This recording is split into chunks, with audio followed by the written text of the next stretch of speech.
si Mikey Agustin and Yexel Sebastian.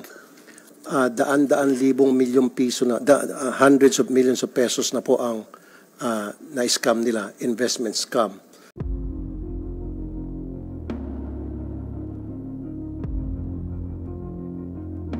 Viral at usap-usapan ngayon ang magkasintahang social media influencer na sina Yexel Sebastian at Mikey Agustin matapos na lumipad patungong Japan. Kasalukuyan kasing nahaharap ang dalawa sa multi-billion investment kung saan karamihan sa kanilang nabiktima ay mga OFW. Ang kwento ay nitong nagdaang taon ay nanghikayat ang dalawa sa kanilang followers sa binuo nilang investment profit sharing. Hinikayat nilang mag-invest ng hindi sa bababa sa 200,000 at umaabot ng milyon-milyon sa iba at nangako silang maibabalik ito sa loob ng isang taon kasabay ang mahigit sa 60% income. Ngunit ang siste ay magdadalawang buwan na silang hindi nakikipag-usap sa kanilang investors at wala nang ibinabalik na pera. Matapos ngang mag-viral ang kwento nila at may parating kay Tulfo ang pangyayari ay tumungo na ang pamilya nila papuntang Japan at ngayon ay hindi na masagot ang kinasasangkutang kaso. Nagbigay naman ng babala si Senator Tulfo sa mga kababayan natin sa Japan.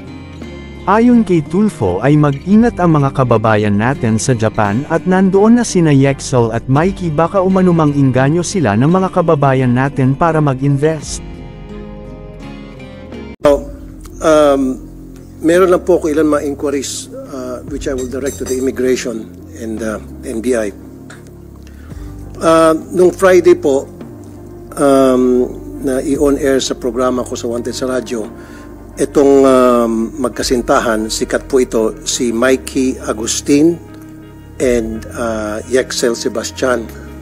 Daan-daan libong milyong piso na, hundreds of millions of pesos na po ang na-scam nila, investment scam. And baka abutin nga po sa billions of pesos na. Na-announce ko na po ito sa radio ko, and then before sa radio ko, kumalat ito sa social media.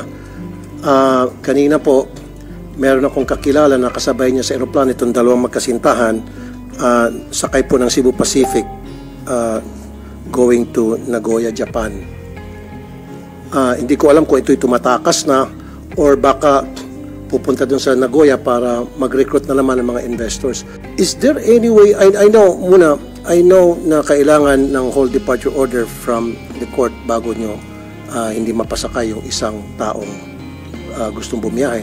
Pero is there any way na mapigilan, I don't know, it's up to you sa immigration, gayon meron naman palang balita na kalat na ito ay marami na na-scam at inireklamo na sa NBI. Attorney Commissioner, go ahead. Commissioner. Good morning, Mr. Chair, Senator Tulfo. With the permission of the Secretary. Indeed, our records show that Mikey Trixia Agustin and Yexel Sebastian left for Nagoya this morning at 7 o'clock. And based on our records, the two subjects have no whole departure order, and in fact they have no derogatory record based on our database, other than a whole departure order that can be issued only by a regional trial court upon a case filed.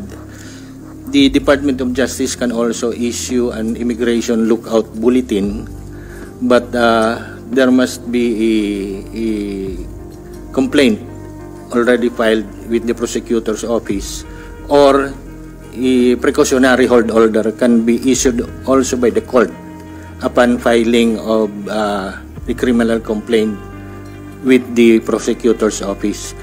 So, as of now, we have no reason to hold the departure of the two subjects.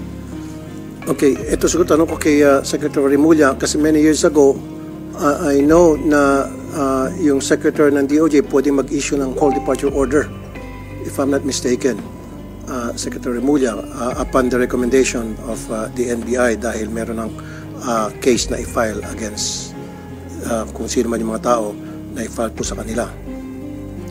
Sir, ang pwede lang ho namin gawin ay lookout bulletin lang po. Nagkaroon po ng kaso ito nung araw, nung panahon ni Secretary De Lima. At dumating po ito sa Korte Suprema. At hanggang lookout bulletin lang po ang aming pwedeng gawin. Kasi yung right to travel po yung ating titingnan. Ngunit kung gagawa po tayo ng batas na magkakaroon po tayo ng ibang pagsusuri sa mga taong may kaso o dapat kasuhan, maaari po nating panghawakan pa yung mga tao. Pero sa ngayon po, kailangan igalang po natin yung right to travel na sa saligang batas.